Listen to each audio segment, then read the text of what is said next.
Hi, I'm Kaylee, and today I have some recommendations for some poetry and some Bible reading that you can do for the June Journeys with Inklings Readathon.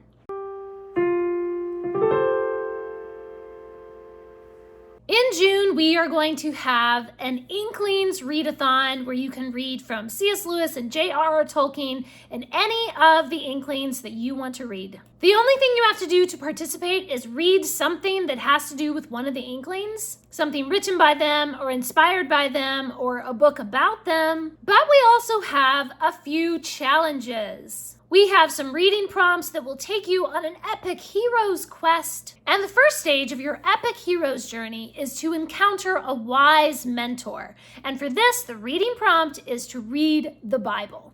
And I'm also going to give some prompts for the fifth challenge, the fifth step on your epic hero's journey, which is to rescue the damsel. And your reading prompt for this one is to read some poetry by the Inklings. So that's what we're going to be recommending today. If you want to know more about all the other prompts for the June Journeys with Inklings Readathon, there's going to be a link in the description, as well as a link to my quite lengthy C.S. Lewis and j.r.r. Tolkien playlist if you want to see more about Tolkien and Lewis from me. And of course, be sure to subscribe to this channel if you haven't already, and give this video a big thumbs up if you're excited about the June Journeys with Inklings Readathon that's coming up this year. And follow me over on Instagram and Goodreads and Storygraph and all the places. So when I was thinking through how I wanted to set up this readathon and what reading prompts do we want to use and like what sort of epic hero's journey are we going to go on, I knew that one of the prompts had to be to read the Bible. I felt this really strongly because C.S. Lewis and j.r.r. Tolkien were Christians. All of their works, nonfiction and fiction, and their poetry and everything is just steeped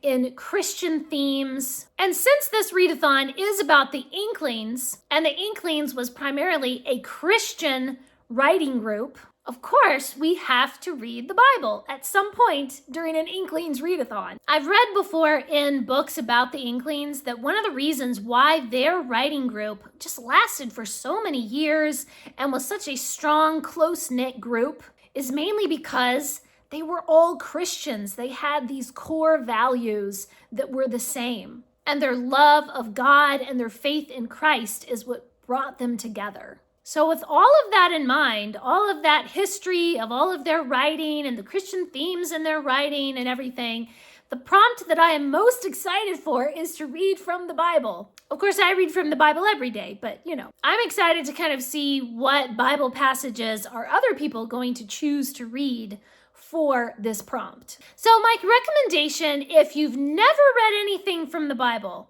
my first recommendation is to read the Gospel of John. It's only 21 chapters, it's not really that long, and it just gives you this whole overview of who Jesus was and what he stood for and what Christianity is all about. So if you don't read anything else in the Bible, read the Gospel of John, because that will give you all the info that you need. Once you've read the Gospel of John, then you can branch out and maybe read some Psalms. If you feel like, I just want to read the bare minimum possible to be able to do this prompt in the readathon, then you can just read a Psalm.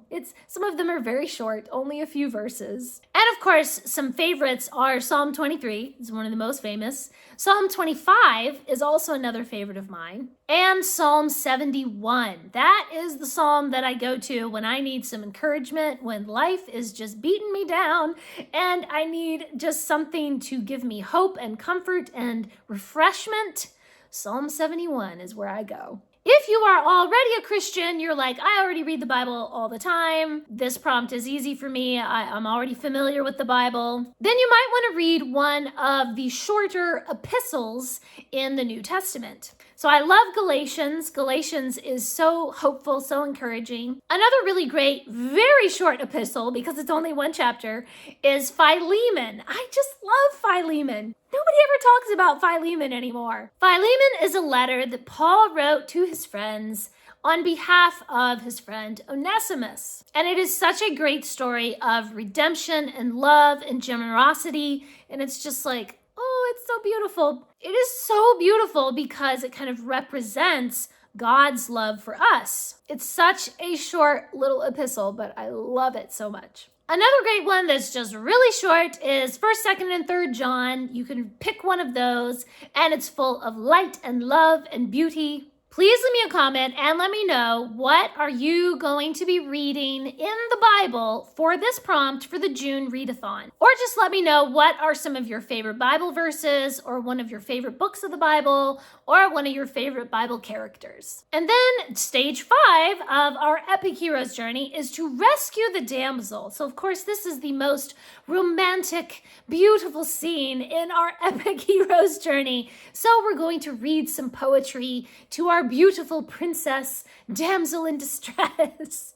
The Inklings wrote a lot of poetry. C.S. Lewis kind of thought of himself first and foremost as a poet, rather than so much of like a nonfiction or a fiction writer. And of course, J.r.r. Tolkien's works are just full of poetry. I feel like the best place to start with Tolkien's poetry is The Adventures of Tom Bombadil, which here is included in with the Tolkien Reader. The Adventures of Tom Bombadil is a collection of a few shorter poems. One of my favorites is Errantry, and it includes Princess Me, which is a cute one.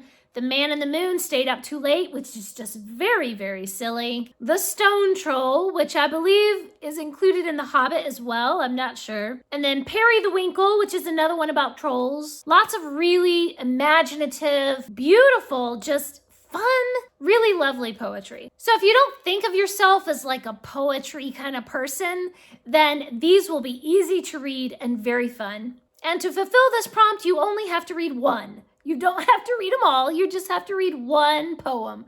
But I guarantee once you get started, you're going to want to read them all because they're so much fun. If you're a fan of The Hobbit and Lord of the Rings, then I would recommend Bilbo's Last Song. In this edition, it is really beautifully illustrated. So you have a stanza and a lovely illustration, and then the next stanza and a beautiful illustration. So this is just so pretty, such a lovely reading experience. If you are a hardcore Tolkien fan, you might try The Fall of Arthur. This is incomplete, but Christopher Tolkien has, taken those little snippets of his father's writing and put it together for us. So in this edition, the actual poem is only 40 pages.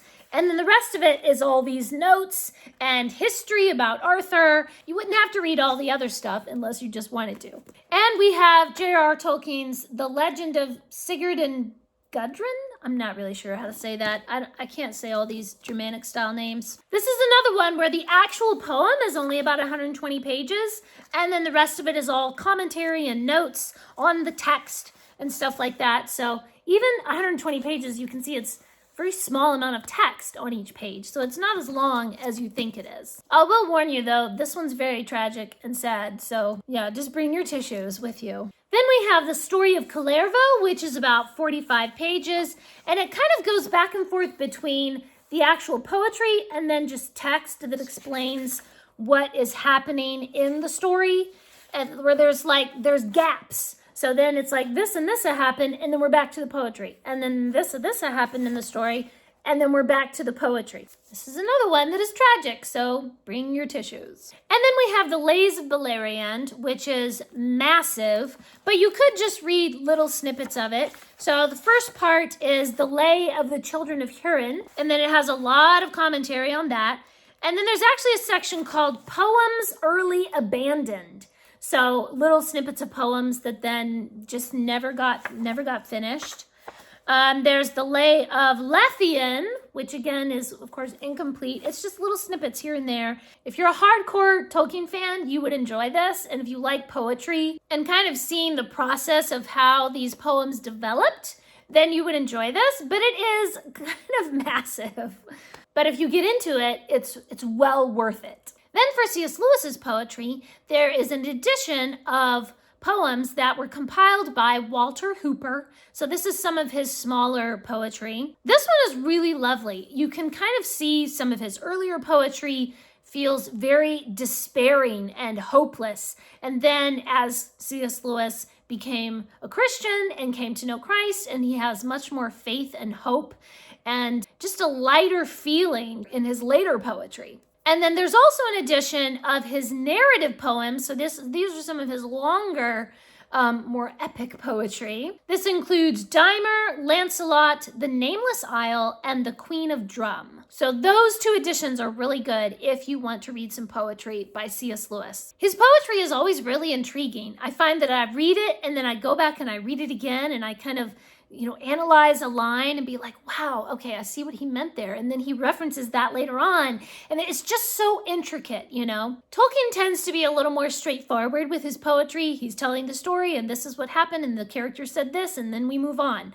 Or he can be very silly in his poetry, and it's just rollicking and fun. But with Lewis, it's a lot more intricate. You almost just want to read it through several times so that you can kind of analyze and reflect on everything that he's saying. So please leave me a comment and let me know, what poetry are you going to be reading for the June Journeys with Inklings Readathon? Or do you have a favorite poem from the Inklings, maybe not from Lewis or Tolkien, one of the other Inklings, that you would recommend for us to read? I am getting really excited about this readathon. There's going to be more and more videos coming out soon about recommendations for the other prompts. I really hope that everybody who loves Lewis and Tolkien and the Inklings can join us for the readathon in June. Thanks for watching. Please subscribe and remember, the right book in the right hands at the right time can change the world.